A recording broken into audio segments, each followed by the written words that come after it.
আমার প্রিয় ছাত্রছাত্রীরা, এই ভিডিওতে আমি তোমাদের ক্লাস 6-এর ইতিহাস বইয়ের এই বছরের প্রথম ইউনিট টেস্টে আসা সম্ভাব্য কিছু প্রশ্ন ও উত্তর নিয়ে আলোচনা করব। এই ভিডিওটি দেখলে তোমরা বুঝতে পারবে যে এ বছরের তোমাদের প্রথম ইউনিট টেস্টের প্রশ্নপত্র কেমন হতে পারে। তো তোমরা যদি আমার এই চ্যানেলে নতুন হও তবে অবশ্যই আমার চ্যানেলটিকে সাবস্ক্রাইব করবে, ভিডিওটি ভালো লাগলে লাইক করবে, কমেন্ট করবে এবং বন্ধুদের মধ্যে শেয়ার করবে। তো ভিডিওটি শুরু করা যাক। তো এখানে একের সঠিক উত্তরটি বেছে নিয়ে লেখো। তো ক নাম্বার প্রশ্ন হচ্ছে, ভারতীয় উপমহাদেশে সব থেকে পুরনো পাথরের অস্ত্র পাওয়া গেছে কাশ্মীরের সোয়ান উপত্যকায়, রাজস্থানের দিন ওয়ানায়, না মহারাষ্ট্রের লেভাসায়, না কর্ণাটকের হুন্সগি উপত্যকায়। তো এখানে উত্তর হবে কাশ্মীরের সোয়ান উপত্যকায়। এরপর খ নাম্বার প্রশ্ন, এখনো পর্যন্ত সব থেকে পুরনো আদিম মানুষের খোঁজ পাওয়া গেছে ইউরোপে, পাকিস্তানে, পূর্ব আফ্রিকাতে, না ভারতে। এখানে উত্তর হবে পূর্ব আফ্রিকাতে। এরপর গ নাম্বার প্রশ্ন, হরপ্পা সভ্যতায় সিটাডেল ছিল না কালীবঙ্গানে, হরপ্পাতে, চান্দ্র দারোতে, না মহেন্দ্র দারোতো। তো এখানে উত্তর হবে চান ও দারোতে। এরপর দুইয়ের যে কোনো দুটি প্রশ্নের উত্তর দাও।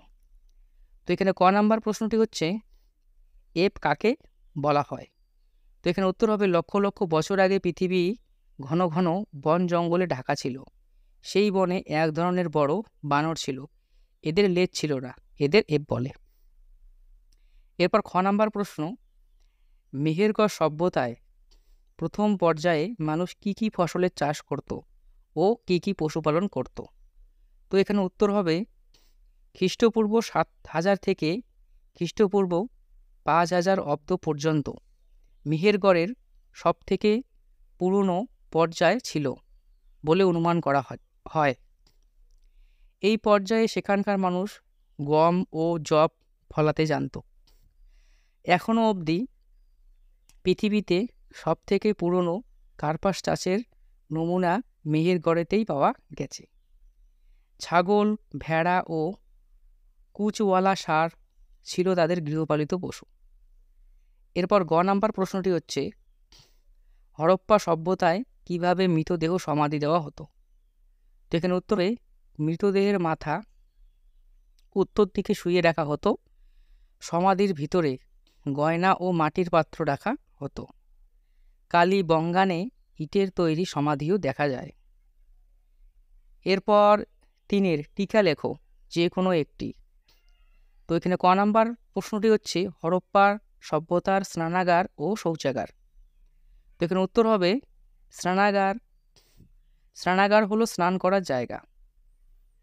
একটি স্নানাগারের খোঁজ পাওয়া গেছে মহেঞ্জোদারোতে, লম্বায় 180 ফুট, চওড়ায় 108 ফুট।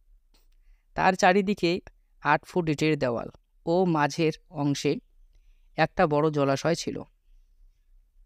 জলাশয়টির জল বার করার ব্যবস্থা ছিল এবং জল পরিষ্কার করার ব্যবস্থাও ছিল। এর পরের প্যারা শৌচাগার। হরপ্পা সভ্যতার একটি গুরুত্বপূর্ণ দিক হলো শৌচাগার ব্যবস্থা। এর থেকে বোঝা যায় নগরগুলি পরিষ্কার ছিল, প্রায় প্রতিটি বাড়িতেই শৌচাগার ছিল। এরপর খ নাম্বার প্রশ্ন, নতুন পাথরের যুগ। তো উত্তর হবে নতুন পাথরের যুগের হাতিয়ার অনেক হালকা ও ধারালো হয়। এই সময় পশুপালন, কৃষিকাজ ও মাটির পাত্র বানানো শুরু হয়।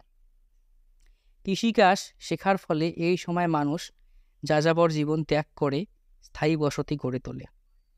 এরপর চারের যে কোনো একটি প্রশ্নের উত্তর দাও। এখানে ক নাম্বার প্রশ্নটি হচ্ছে, হরপ্পাবাসীর বাণিজ্য সম্পর্কে লেখো। তো এখানে 1 নাম্বার হবে সমুদ্রপথে বাণিজ্য। হরপ্পা সভ্যতায় 23টি সিলমোহর মিলেছে মেসোপটেমিয়ায়। এই সিলমোহরগুলি থেকে বোঝা যায় যে হরপ্পা ও মেসোপটেমিয়া উভয় সভ্যতার মধ্যে বাণিজ্য লেনদেন ছিল।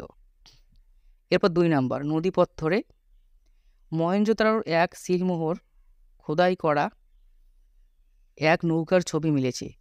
এর থেকে জানা যায় হরপ্পা সভ্যতায় নৌকার ব্যবহার ছিল।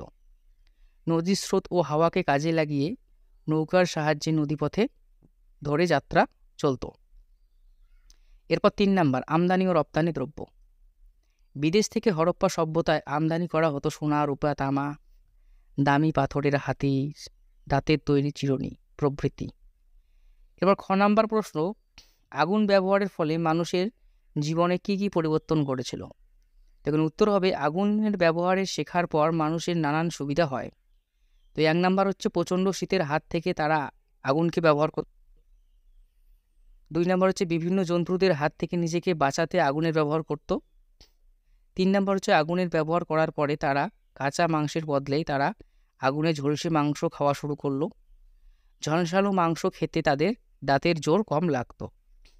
তো আমার প্রিয় ছাত্রছাত্রীরা, এই হচ্ছে আজকের প্রথম ইউনিট টেস্টের তোমাদের কিছু প্রশ্ন ও উত্তর নিয়ে আমি আলোচনা করলাম। তো ভিডিওটি ভালো লাগলে লাইক করবে, কমেন্ট করবে এবং শেয়ার করবে।